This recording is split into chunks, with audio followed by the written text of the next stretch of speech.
Hello, everybody. I am your Mortal Afro Josh. You are watching Immortal Afro Gaming, where we will make gaming niche again. A little bit of an impromptu stream today. Want to talk about a few things that I've learned about in the past couple of hours, namely the brand new Alex Jones game, New World Order Wars. And you can imagine my surprise when I saw that because it wasn't on my bingo card for 2023, but at the same time, it's not too unlikely to say the least. So we're going to talk about that for a little bit. Probably going to play it a little bit after this stream. I'm gonna start a game stream after this one, and we're going to play through it, how see what it's like. I played it a little bit. I went ahead and got it because why the hell not? And I think it'll tie in nicely into the whole idea for making games niche again. And also, we have a little bit to talk about Sweet Baby, which is a company that apparently is responsible for a lot of the gay woke trash we see creeping in a lot of our video games, narratively and probably even gameplay wise. But it's not that much of a surprise when you consider everything that's been going on. It's unfortunate, but it is what it is. So we're gonna go over that. My friend linked me a archive of the page, and we're gonna read it and make fun of it, talk about it, and see if there's anything we can learn from it as far as who utilizes this company, Sweet Baby Incorporated, and why we should avoid them like the plague. So, hope you guys grabbed a seat today. Let's go ahead and start with Sweet Baby, which is a really strange name. I'm not gonna lie. I don't. That's weird, very weird. But then again, this is people responsible for all types of garbage. So I guess I shouldn't be too surprised with a name like Sweet Baby. But here we are, Sweet Baby, their projects, outreach, approach, resources, newsletter, contact, all that good stuff. So let's go to outreach. See what else they got here.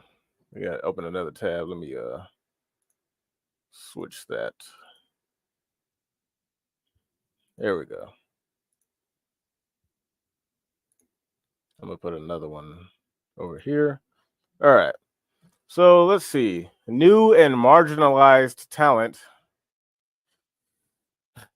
can change this industry if given the proper support. We want to provide this through our outreach programs. Okay, look, right off the bat, marginalized. This is one of those many words that are very contentious when it comes to what it is they're going for, what they're trying to do. It's disgusting. And like I said in my other stream, you really have to pay attention to the language these guys use, because it's very telling of what it is they really want, what it is they're really going for. Marginal words like marginalized, uh, diversity, inclusion, all that horseshit. Because the only thing that should really matter when it comes to making video games, or anything for that matter, is talent, your ability to do it. Are you good at it?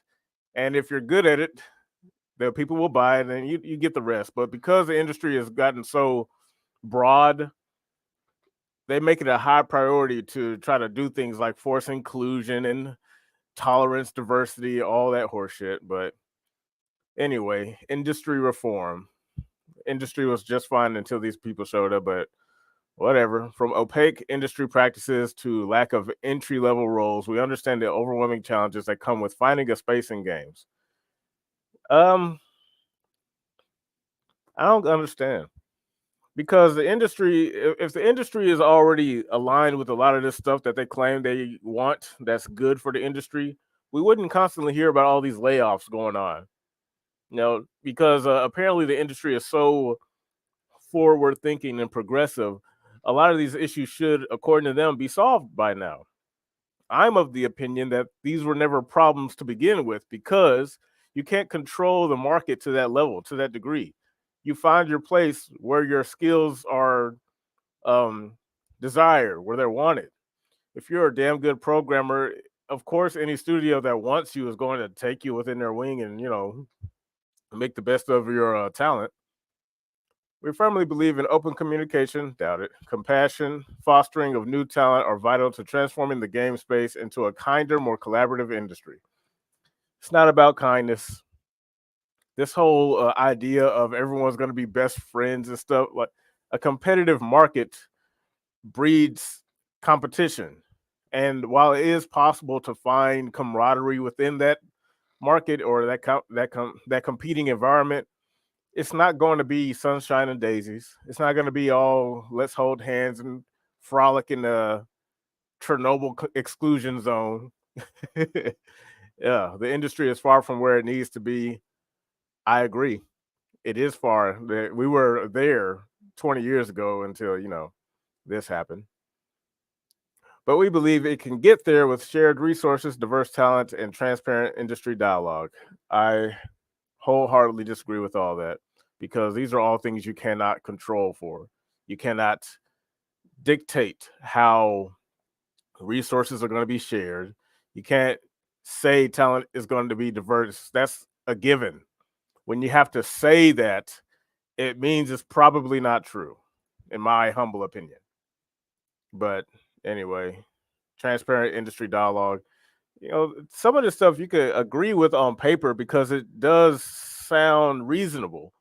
It's just being projected by the most unreasonable people. They say they want diversity, like, no, you only want diversity in terms of bodies in the room, not skill set, not actual ability or competency.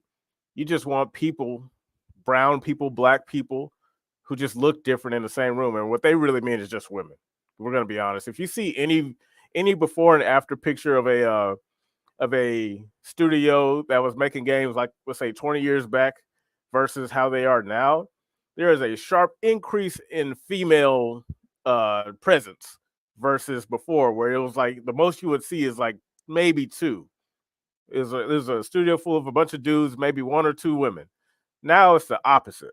It's a studio full of women. They all probably at minimum 230 pounds, and they all have weird colored hair, which is all the calling cards of a pathetic, sad, feminist type who all think and move exactly the same, which is the complete opposite of diversity.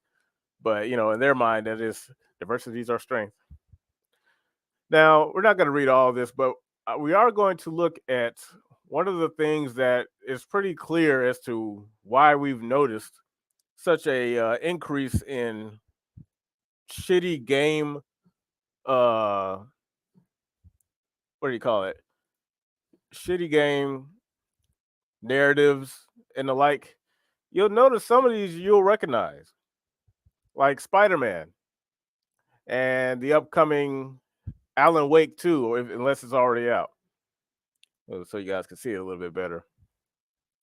Some of these games are pretty much what you'd expect. Like when you figure out what these people are about, you start to notice that, oh, maybe that's why this game that's been out for so long was shitty or not very interesting. Right here we got God of War Ragnarok. Now on the surface, you may think that was a pretty solid game, but when you consider the narrative and the story beats and how forced some elements of it were, it's not too surprising. For example, I don't know the lady's name, but she played a very significant role in this game, being the thorn in Kratos' side. He killed her daughter in the previous game, and now she's a super strong woman who's bringing Kratos to heal. Agraboda, she's the black in Norse mythology, the little black girl that plays around with Kratos' son Atreus, I think. And that whole segment, from what I've seen, is just as horrible as you think. It's a black girl struggling with whatever issue with her grandma, and that's another thing. The fact that there are black people in Norse mythology or whatever time period takes place in Ragnarok, it's just forced inclusion because I don't know. It's annoying because it's not there. It's only there to fit a certain role. They want to show that even in this time period, these people were diverse and happy and friendly, and they just were not. Alan Wake 2. I don't even know if this game is out, but from what I've seen involved in this game, Alan Wake 2 seems to have a really strong push for this woman, this female. Matter of fact, I'm gonna pull it up because my last stream, me and my friend we placed a bet to see who would win in the Game Awards, and we noticed that Alan Wake 2 was in a whole lot of categories. And I'm like, look, I never played the first game, but I do remember hearing it was pretty good. It wasn't like the biggest thing ever, but it was a pretty solid game, all things considered. But the push for Alan Wake 2 seems extremely artificial, in my humble opinion. And you'll notice the more you see, cool. All right, I can just do that. That's a lot easier.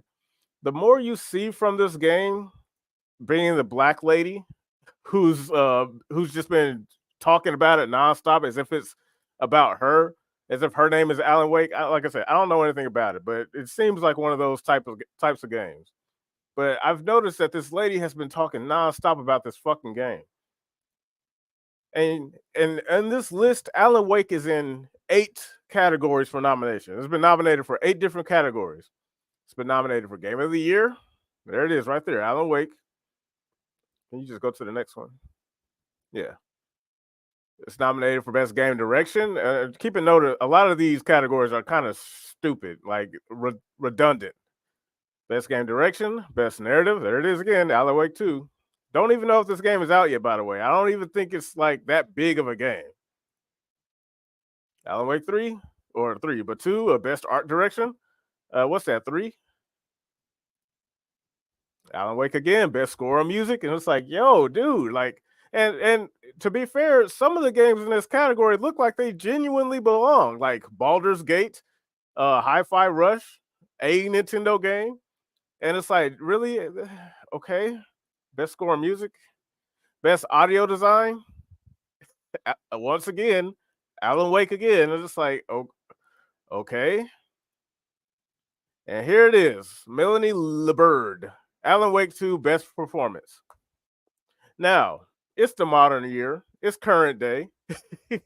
What do you think is going to be like? Who do you think is going to be likely to win this particular category based solely off of gender? Not race, but gender.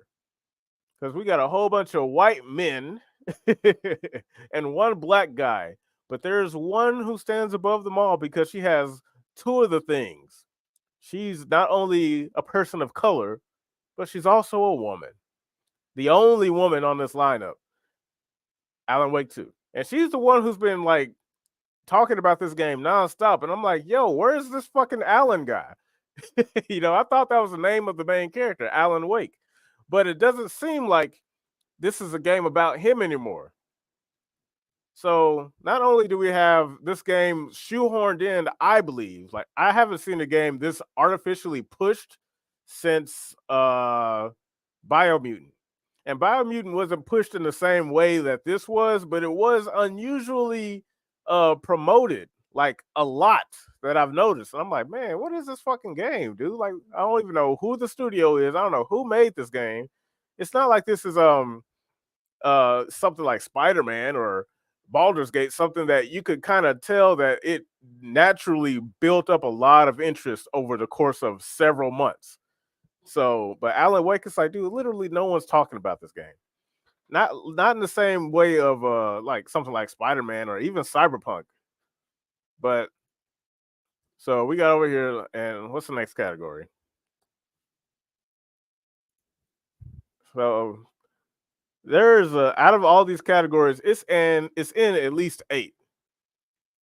At least 8 that me and my friend noticed when we were kind of just going over out of curiosity, because we don't necessarily care about the Game Awards. At this point, it's just meme material, and if there is anything of value worth getting off of it, it's game trailers for the next woke game that's going to come out, and it's a hit or miss whether or not it's going to be interesting or not. So that's like the only good thing you can really pull from this. But yeah, action adventure, Alan Wake again. It's very strange. I find it very unusual how hard this game is being pushed, despite the lack of enthusiasm surrounding it. Because a lot of these other games, I see it. even a game like Diablo 4, it's been getting a lot of flack, but that's because so many people enjoyed Diablo for what it was. I think it's one of those games that was very strong at one point, but over time just kind of fell off because Blizzard sucks and whatever. Of course, most Nintendo games gets a lot of praise because it's Nintendo. They have a very strong fan base, so I could definitely see them pushing the game to the front. But I bet my friend that Alan Wake was gonna win at least best performance because that seems like the most woke shit that they could pull off with this particular game. They got this black lady talking about it nonstop as if it's her game, as if she's making it. It's about her. And some of the dialogue that I've seen looks like it was ripped straight out of what these people work on over here at Sweet Baby Incorporated. Let me move it back over here.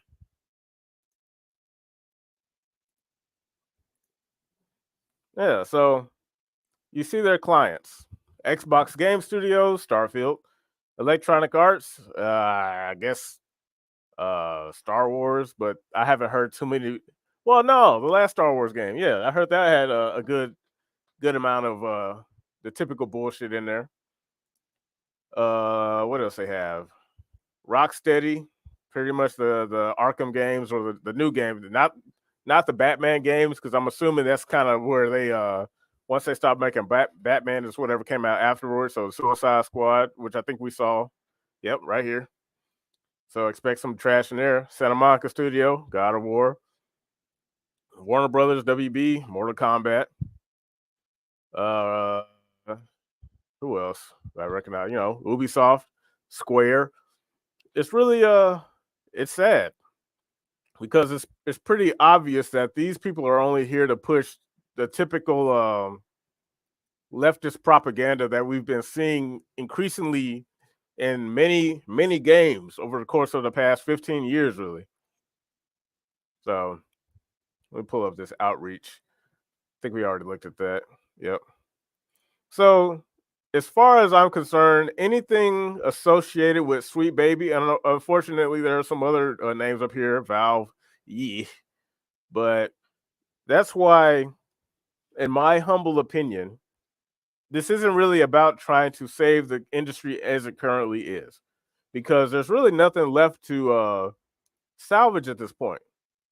Because these people have infiltrated the industry so effectively that there's really nothing we can do in terms of turning things around or reversing the damage. The damage is done, and I really don't see any possible way for us to you know fix it in any meaningful way. Like all of these studios are compromised, and there's no telling how many more there are. This is probably just what they have listed. And so when I say make gaming niche again, it kind of leans into what Alex Jones is doing with his game. He came out of left field with. Like I said, I wasn't expecting to see anything like that, but let's see. I'll pull it up. Alex Jones and his brand new Vidya game.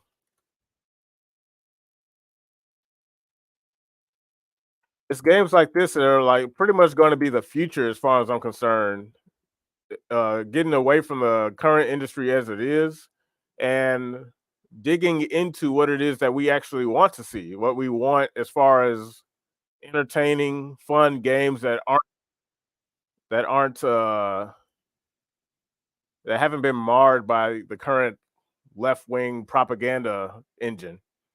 Here we go. So we're gonna look at the trailer, which I think is pretty dope. We'll go from there. Donkey Kong and Super Mario Bros. And now the ultimate retro nostalgia throwback game. I present to the world Alex Jones's New World Order Wars. They're turning the friggin' frogs game. I'll eat your ass, you Nazi scum. Let's free the Patriots and defeat the globalist tech geeks.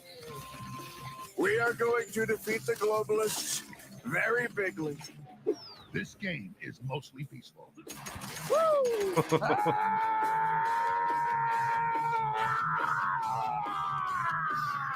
I'm going to lower the world's population. Oh, big deal. I'm taking you down, rapist. I did not have sexual relations with that saxophone. Download it now at AlexJonesGame.com because, as we all know, anything badass gets censored. You gotta admit, as weird and wonky as Alex Jones is, he at the very least is entertaining.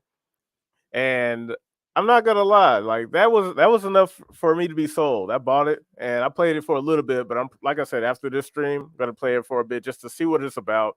Even though you can kind of tell, it's basically a Contra-like shooter where it is anti everything SJW, which, as far as I'm concerned, is kind of required. It's a bit of a necessity at this point because our hobby, gaming, has been overrun so significantly by these weirdos that there's really no room to enjoy games the way we used to.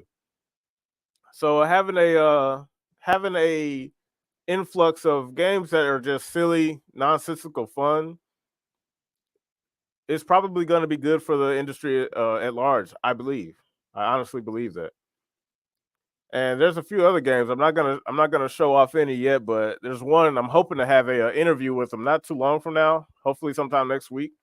But he is the creator of a indie game called The Great Rebellion. I'll show off more about that when the time comes. But it is another game that kind of is similar in scope in terms of its content, and I'd like to see more of that. And I like to see games like that made by just regular people who just want to enjoy games again. It's hard to enjoy games the way we want to because of how convoluted the industry has become. Everything is a propaganda tool, and we can't really just have fun anymore. But those are two things I wanted to go over for today's stream, just to kind of get some discussion out there. I do hope that this game picks up enough steam, and I've noticed that a few people who have actually streamed the game. Let me move this back. A few people who have streamed the game, they got the little content notice on their channel saying that the New World Order is a um, conspiracy theory, blah blah blah.